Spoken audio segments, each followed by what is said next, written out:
Ei se mitään voi olla uudeskin. Joskus toista, mutta me vasta aloitetaan ensimmäinen kuvausreissu.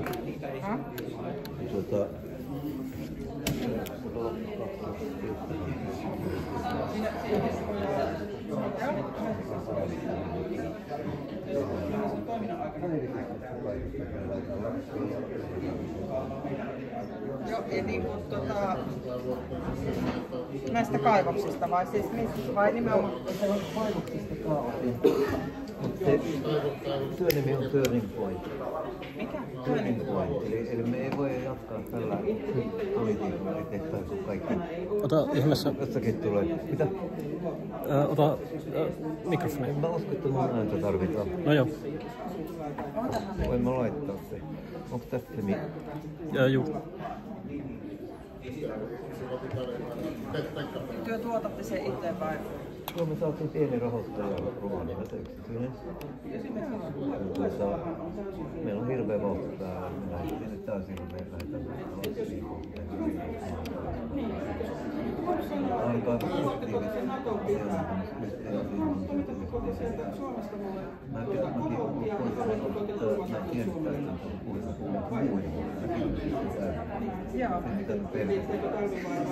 mä tiedän, No siis sehän on aika iso asia, mutta miten se nyt saisi tiivistettyä? Siinä on monta. Osaamisesti joku alkukysymyksen.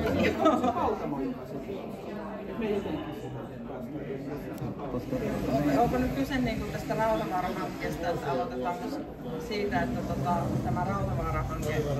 Ei vaan kyse on tästä EU-mineraalista just tästä sotamineraalista, mutta koska me tuodaan myös sota-elementti siihen. Se voi palvestaa. Meidän periaatteessa yksi teesi on se, että pitäisi tehdä tätä rakennemuutosta tästä uudistunutta luonnonvaroista, eikä lähteä taistelemaan asevaroista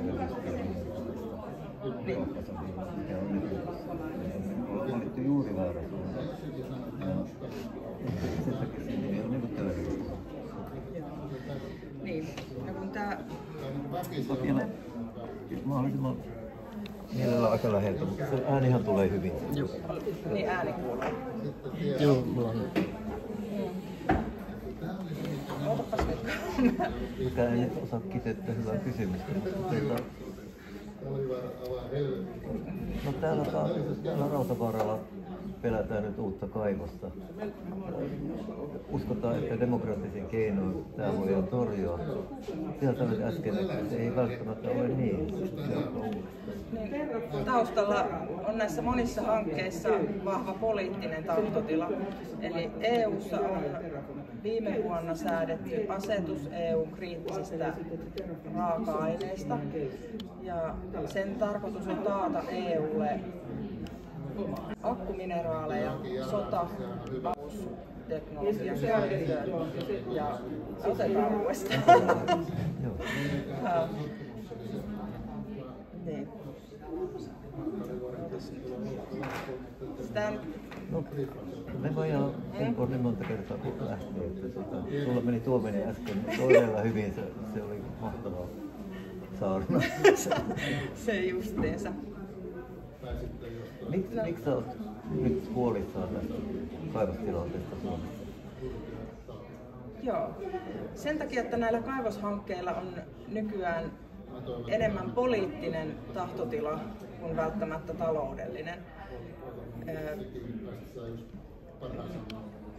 EU:ssa on tarve saada... No ei, tää on ihan hirveän hankala. Miten se äsken tuli niin? Miten se meni niin loistavasti? No nyt tuntuu ihan tekkivältä. No niin. Joo. Niin. Eli näillä kaivoshankkeilla on nykyään niin vahva poliittinen tahtotila.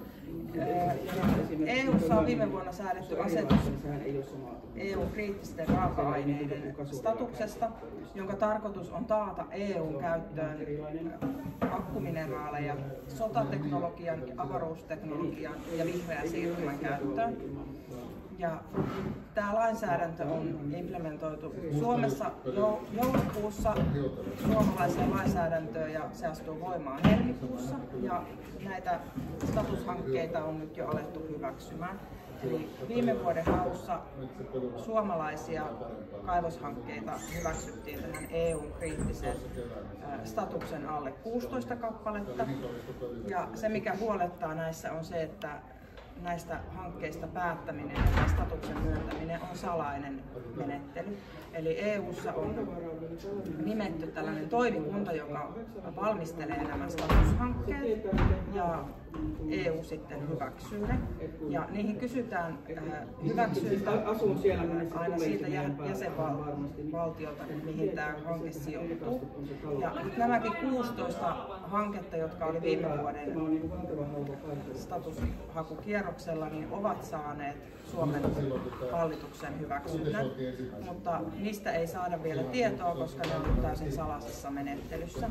Ja sen takia tähän kansalaisvaikuttaminen on hirveän vaikeaa, koska näiden käsittely on salaista. Onko niin, että sitten tämä kaikki meidän usko meidän demokraattisen päätöksentekoon tullaan polkemaan EU-salaisella päätöksellä? No kansalaisten vaikuttamismahdollisuus pienenee huomattavasti. Eli vaikka periaatteessa edelleen kaikki päätökset on meidän viranomaisten päätettävissä, eli kaivosluvat myöntää edelleen TUTES ja YVAn valvoo ELY ja ympäristöluvat myöntää AVI. Mutta kumminkin, niin, kun hankkeelle on jo myönnetty EU:n kriittisen raaka-aineen status, mikä tarkoittaa sitä, että se on EU:lle kriittinen hanke, ja siltä on jo kysytty Suomen hallituksen hyväksyntä, niin se pelottaa, että se vaikuttaa siihen viranomaistyöskentelyyn. Miksi just nyt sitten EU on noin näiden kriittisten hankkeiden? No, se on tämä nykyinen poliittinen tilanne, eli tarve näille akkumineraaleille on tällä hetkellä kova, ja EU ei ole yhteistyössä Venäjän ja Kiinan kanssa, niin silloin näitä hankkeita pitää saada EUn sisältä. Miten sitten tämä vaikuttaa rahoitukseen, kun täällä todettiin, että tämä on täysin kannattamaton hanke, mitä täällä suunnitellaan? No, näille EU-statushankkeille on olemassa EUn rahasto, eli tällainen Battery Fund-rahasto, josta sitten niille myönnetään rahoitusta. Tässä on pakko kysyä, että onko tämä rahoitus nyt sellainen, joka on otettu lainaksi, kun nythän EU:llakin on rahoitusvaikeuksia? Joo, tämä on kiinnostava kysymys, koska on semmoinen väite, että niin kuin suurin osa yhteiskunnasta toimii velalla, että periaatteessa köyhiltä lainataan käytännössä, siis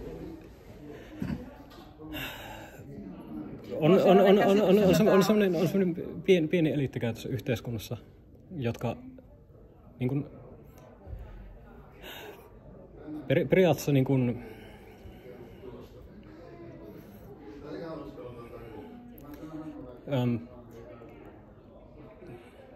veronmaksajathan se on.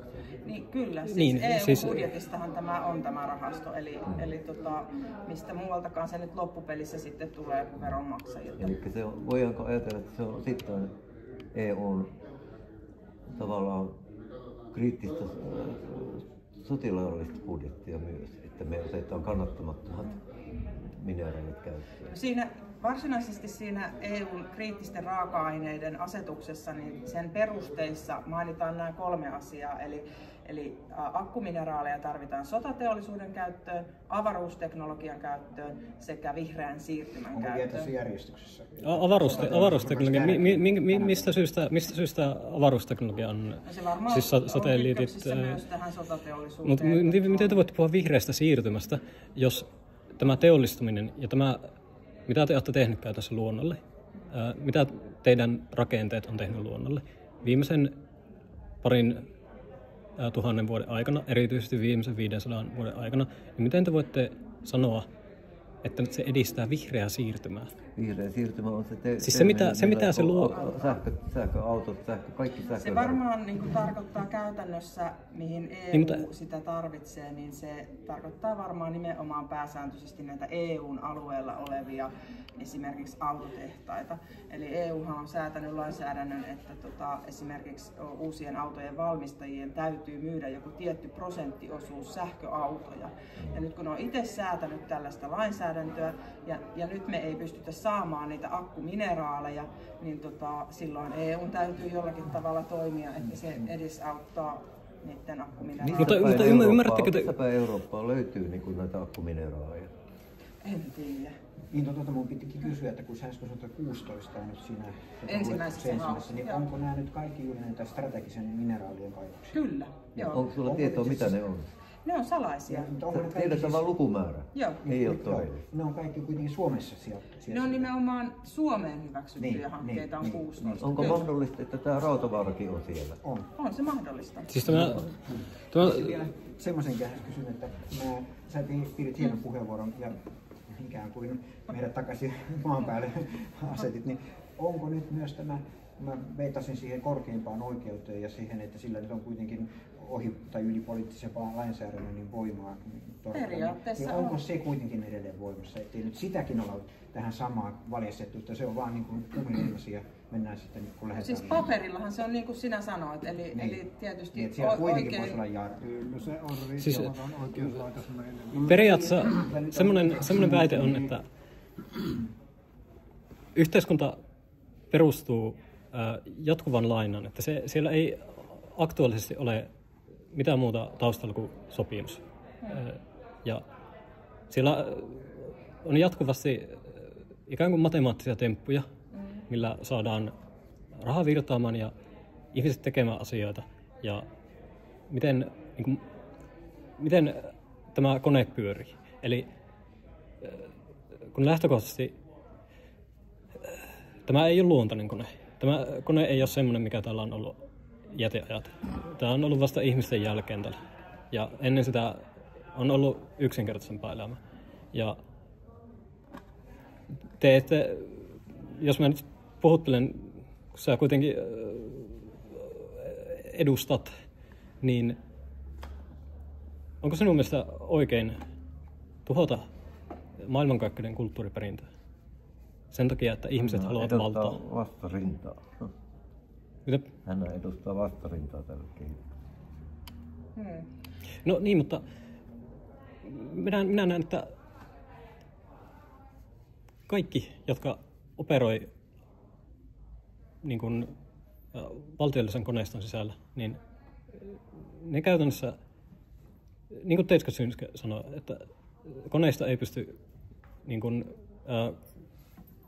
oikeasti haastamaan itseään. Koneista ei pysty niin kuin,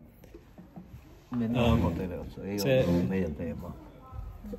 No, mutta tästähän tässä on kyse, että mitä tapahtuu, kun mineraaleja aletaan louhimaan, ja mitä tapahtuu, kun luonnosta otetaan semmoista, mikä ei ole käytännössä niin kuin,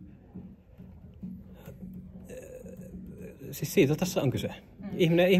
Ihminen kuvittelee, että sillä on semmoinen hyvin egoistinen rooli täällä maan päällä. Ja tämä Rautavaara-hanke nyt ei ole niin kuin edes niin kuin millään laskelmilla niin kuin kannattava. Se on tosissaan köyhä malmio ja kooltaan hyvin pieni.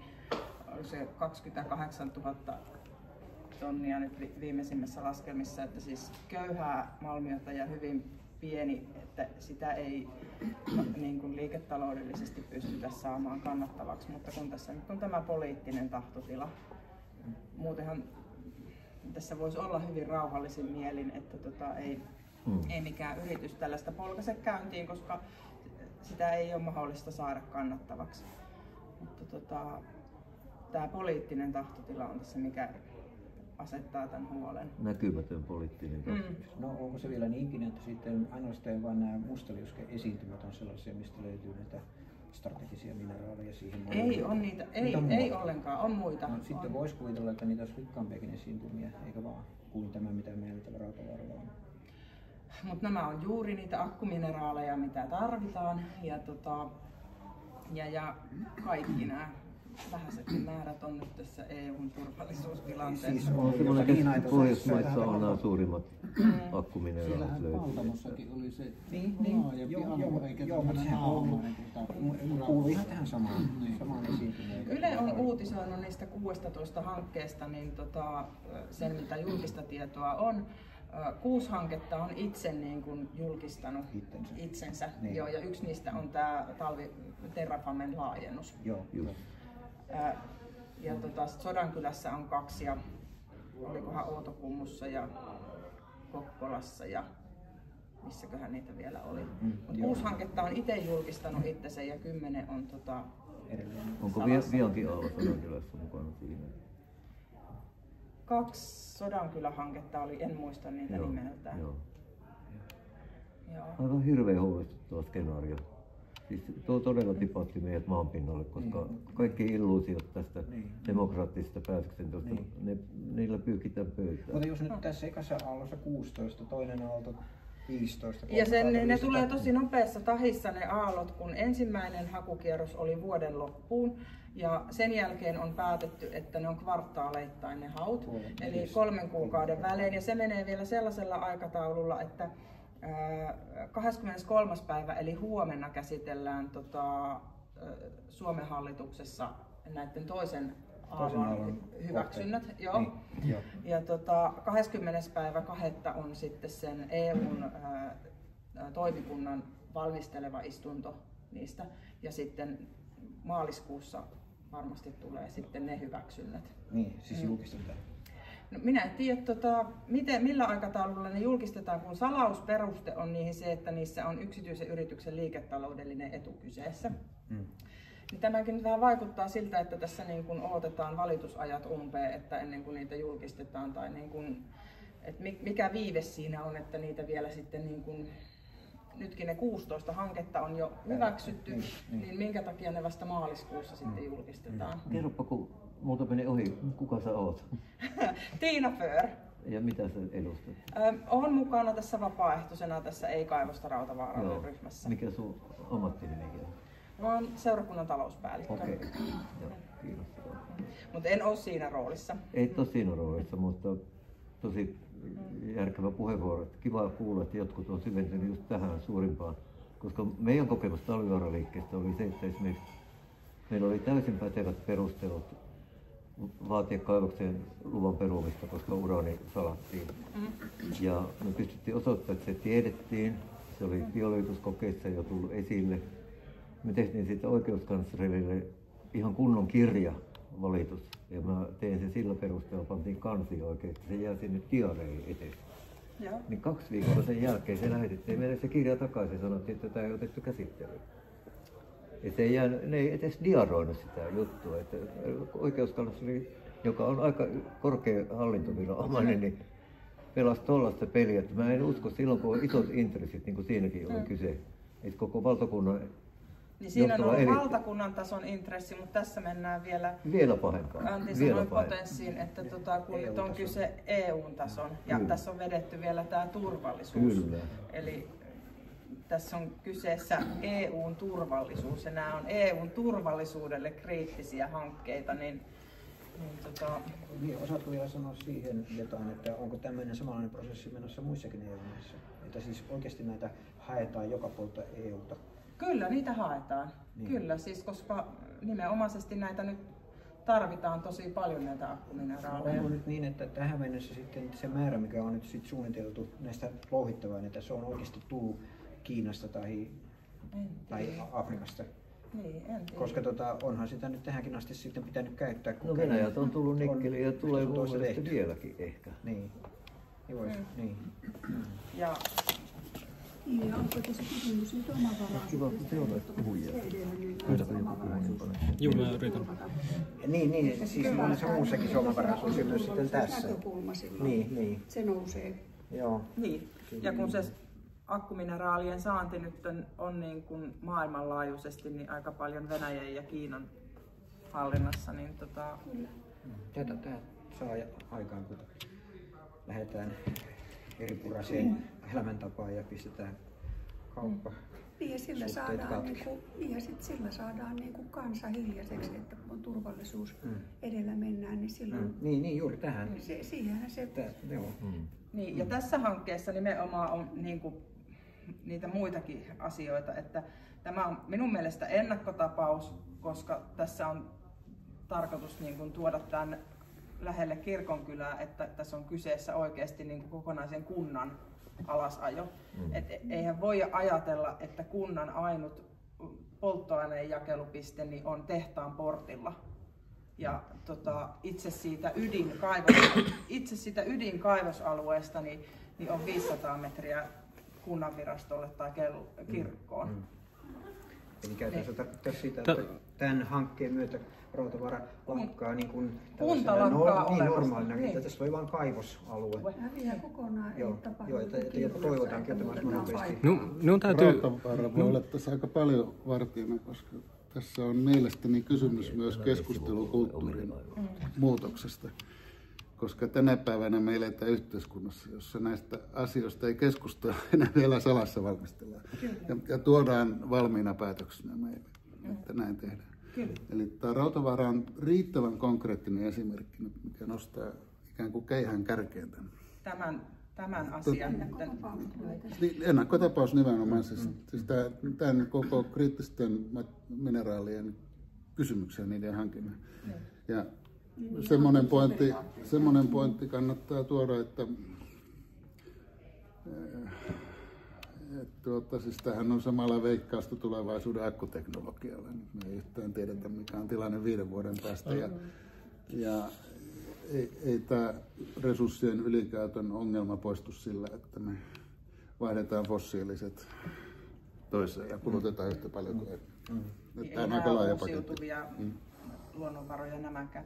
Mutta siitä Kiirunasta, niin kun tässä on tämä poliittinen aspekti, että näillä on poliittinen tahtotila, niin tässä niin kuin sivuutetaan aika paljon sitä inhimillistä näkökulmaa ja sitä, että kun tämä on niin pieni hanke, tätä ei voi saada millään muotoa järkevästi toteutettua, jos tämä kirkonkylä siirrettäisiin johonkin. Siis se tulisi ihan liian kalliiksi. Niin tässä on niin vielä pelkona se, että tässä luvitusviranomaiset hyväksyy sellaisen näkökulman, mitä Metalsman itse esittää, että ne tekee korkean aidan tuohon huoltamon kohdalle.